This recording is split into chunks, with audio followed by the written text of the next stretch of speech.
Lee Flandrich has had a long career in South Washington County, which included being in Newport for 25 years and finished his career off in St. Paul Park for the last 18 years. He started out in Newport at the age of 22, then at the young age of 26 is when he took over as the Public Works Supervisor. Tom Cedar was my boss when I got hired in Newport. I learned an awful lot from that guy. The other person was Basil Loveland. Those two guys from my Newport history were huge in my life. One of the things that drew me to St. Paul Park was Barry Sitlow. In my estimation, I've never met an administrator that was smarter than Barry Sitlow. Administrators are huge in your life if you listen to them, and you don't always get what you want, and here again, you think you know everything, and you don't. And even after all these years with me, 43 years, where I think I know everything, I don't. And every day is a challenge, every day is something new. There's a lot of people to thank along the way, and I have some great people here that make me look good, and I appreciate that. And so those are people that do right by you. The Public Works Supervisor is responsible of planning, directing, and supervising the water service, the sewer service, and parks department, streets, and building and equipment that provides that service. The best thing about being involved in Public Works Department is actually really providing services to the people to make their life a little bit easier. And by doing that, you get a sense of satisfaction when you get done mowing a park and how it looks, or dressing a ball field, or plowing a street, or patching a pothole.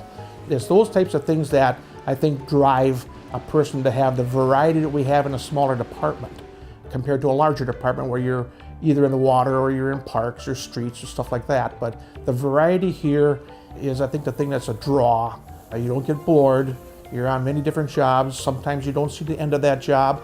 Sometimes you're not involved in the beginning, but there's a lot of cross-training that we do that any employee can do anything at any given time. And that's a huge plus, I think, for the city. After 43 years, Lee is looking forward to retiring.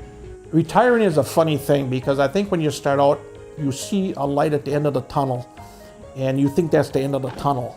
And as you progress through your career and you start to get closer to that end, that light gets brighter, and it's really not the end of the tunnel, it's a freight train with a big light on the front of it.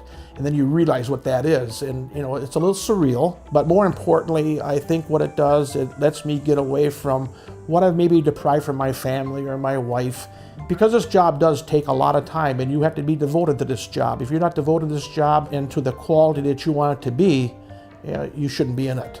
And that's expected by the citizens, by the tax dollars they pay. And so I look at that and I go, it's been a long time, and I planned it for a long time, and it just so happened that it's a simple math question. October 28th will be my birthday, I'm 65, and the 31st is the end of the month, and it's Halloween, so it's trick or treat, I guess, and I'm looking at it as my treat. So when Lee does leave, the city will be in good hands. Anybody comes in and takes over, I think the city's in very good shape. I think we've done a lot of work in this town. We spent millions and millions of dollars on street reconstruction and park improvements. Is it all done? Not by a long shot. So there's still a lot of work left to be done. I'm very proud of what we've done in the department here at Public Works. The city as a whole, I think, operates very well. Public Works has done a lot of good things, and we made some people's lives a lot better by what we've done. I'm sure that will continue on.